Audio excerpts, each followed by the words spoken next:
رسول کا، یہ ساری کائنات ہے صدقہ رسول کا، خوشبو گلاب کی پسینہ رسول کا، وہ آپ کو ہم کو سب کو مبارک مدینہ رسول کا۔ نوجوانوں سامعین، طوطی مدینہ کے والہانہ انداز میں ہدیہ نعت سن کر جہاں آپ دیوان گانے عشق رسالت سے جھوم رہے تھے، وہی موصوف کی شیریں، وہی موصوف کی شیریں اور دلوں میں اتر جانے والی حسین و دلکش آواز سے بھی مستفیض ہو رہے تھے۔ شاعر خوش کلام نے اپنے اشعار میں کیا ہی حسین پیغام دیا ہے، نہ دولت نہ حسرت نہ شہرت کی باتیں سناؤ بس ہمیں محمد مدینے کی باتیں۔ تو میں آپ حضرات کے سامنے نظام مصطفیٰ، اسلام مصطفیٰ، پیغام مصطفیٰ، پروگرام مصطفیٰ، احترام مصطفیٰ، شان مصطفیٰ، نام مصطفیٰ، مقام مصطفیٰ جناب محمد الرسول اللہ صلی اللہ علیہ وسلم کا مقام، آپ علیہ السلام کی شان کو ہی بیان کرنا چاہتا ہوں کہ آقا کا مقام کیا ہے، آقا کی شان کیا ہے۔ ویسے تو قیامت تک آنے والے علماء کرام اپنی ٹوٹی پھوٹی زبان میں، اپنے فصیح و بلیغ لینگویج و انداز میں جناب نبی کریم صلی اللہ علیہ وسلم کے مقام کو، آقا کی شان کو بیان نہیں کر سکتے۔ کیوں؟ اس لیے کہ آقا کا مقام تو، آقا کی شان تو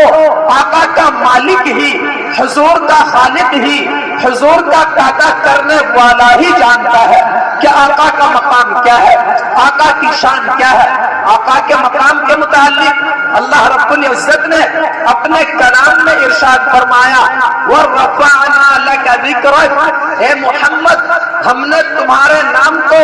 بلند کر دیا ہے، اے محمد ہم نے تمہارے نام کو تحت الثری سے اٹھا کر عہد ثریا تک، عہد ثریا سے لے کر عرش معلی وہ ماورا تک پہنچا دیا ہے۔ جیسا کہ حفیظ جالندری اپنی کتاب کلیات حفیظ میں کہتے ہیں کہ ہم لاکھ بیاں کرتے رہے، وصف محمد مدحت تو وہی ہے جو قرآن میں رقم ہے جس کے لیے آیا، وَرَفَعْنَا لَكَ ذِكْرَكَ، اس ذات کی جتنی بھی ہو توصیف وہ کم ہے۔ آقا کے مقام کے متعلق اللہ نے اپنے کلام میں دوسری جگہ ارشاد فرمایا، أَلَمْ يَجِدْكَ يَتِيمًا فَآوَىٰ، اے محمد آپ یتیم ہی تو تھے، باوجود یتیم ہونے کے ہم نے تمہیں دونوں جہاں کی شہنشاہیت اور بادشاہت عطا کی۔ یہ ہے آقا کا مقام۔ آقا کے مقام کے متعلق علماء دیوبند فرماتے ہیں کہ اگر اللہ رب العزت ایک ترازو کو بنائے اور پھر اس ترازو کے ایک پلڑے میں تمام کے تمام نبیین، تمام کے تمام زاہدین، تمام کے تمام عابدین، ساجدین، شاکرین، حافظین، قارئین، محدثین، مفسرین، مبلغین، معلمین، متعلمین، محققین، مدققین، مجددین، مجتہدین اور مومنین کو ایک پلڑے میں رکھ دے، یہی نہیں پھر اللہ رب العزت اسی پلڑے میں یہ زمین وہ آسمان، یہ چمکتا ہوا سورج، یہ جگمگ کرتے ہوئے ستارے، یہ کہکشائیں، یہ ٹھاٹے مارتے ہوئے سمندر، یہ ابلتے ہوئے چشمے، یہ چلتی ہوئی ندیاں، یہ بہتے ہوئے دریا، یہ بیل اور بوٹے، یہ پھل اور پھول، یہ گھاس اور پھوس، یہ الیکٹرانک سامان، یہ مکانات، یہ محلات، یہ اشجارات، دنیا و ما فیہا کی سب چیزوں کو اسی پلڑے میں رکھ دے اور دوسرے پلڑے میں حضرت خاتم النبیین، امام المرسلین، شفیع المذنبین، راحت المشتاقین، مراد العاشقین، طٰہٰ و یاسین، امت میں بہترین، جن کا اشارہ بھی دین، جن پر ہمیں یقین، قیامت کے دن عدالت کے تخت پر بلند نشین جناب نبی کریم صلی اللہ علیہ وسلم کو دوسرے پلڑے میں رکھ دے تو ہمارا عقیدہ ہے، ہمارا ایمان ہے کہ جناب نبی کریم صلی اللہ علیہ وسلم والا بندہ ہی بھاری ہو جائے گا، اور دوسرا بندہ باوجود پوری کائنات اور کائنات کے پورے وجود کے جناب نبی کریم صلی اللہ علیہ وسلم کے مقابلے میں کاغذ کے پرزے کی طرح ہلکا ہو جائے گا، اوپر اٹھ جائے گا۔ تو معلوم ہوا کہ پوری دنیا کا مقام کم ہے، جناب نبی کریم صلی اللہ علیہ وسلم کا مقام ساری دنیا میں سب سے زیادہ ہے۔ ارے بزرگوں، میں آقا کے مقام کو کیا بیان کروں، میں آقا کی شان کو کیا بیان کروں، میں تو آقا کی ایک انگلی کے مقام کو، آقا کی ایک انگلی کی شان کو بھی بیان نہیں کر سکتا کہ آقا کی ایک انگلی کا مقام کیا ہے، آقا کی ایک انگلی کی شان کیا ہے۔ آقا کے ایک انگلی کے مقام کے متعلق یہ علماء توبت فرماتے ہیں کہ اگر ہمارا نبی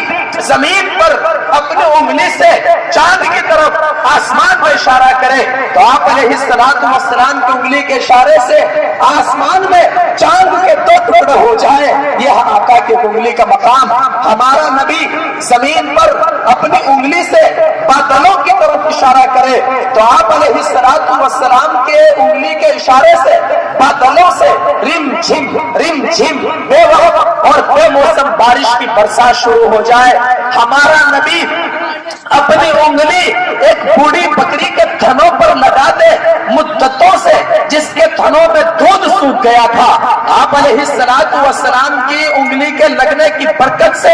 اس بوڑھی بکری کے تھنوں میں جوان بکری کے تھنوں سے بھی زیادہ دودھ اترنے لگ جائے۔ ہمارا نبی اپنی انگلی غزوہ خندق کے موقع پر 4 آدمیوں کے کھانے میں ڈال دے تو وہ 4 آدمیوں کا کھانا 1400 آدمیوں کا کھانا بن جائے۔ ہمارا نبی اپنی انگلی حضرت علی کی چبھتی ہوئی اور درد کرتی ہوئی آنکھ پر لگا دے تو آپ علیہ السلام کی انگلی کے لگنے کی برکت سے وہ حضرت علی کی آنکھ کا درد ہمیشہ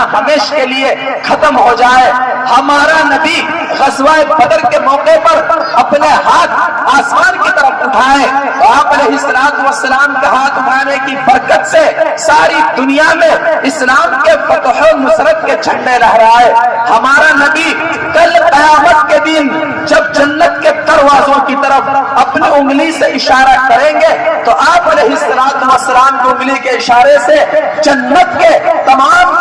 دروازے فٹافٹ کھلتے چلے جائیں گے۔ تو یہ ہے آقا کے انگلی کا مقام۔ علماء فرماتے ہیں کہ میرے بزرگوں، دین اسلام کے پروانوں، قرآن کے دیوانوں اور شاہجہاں پور کے نوجوانوں، جلسے میں آنے والے مہمانوں، مقام مصطفیٰ پہچانو۔ ہمارے دلوں میں نبی کا مقام ایسا ہونا چاہیے جیسے نبی آخر الزماں کے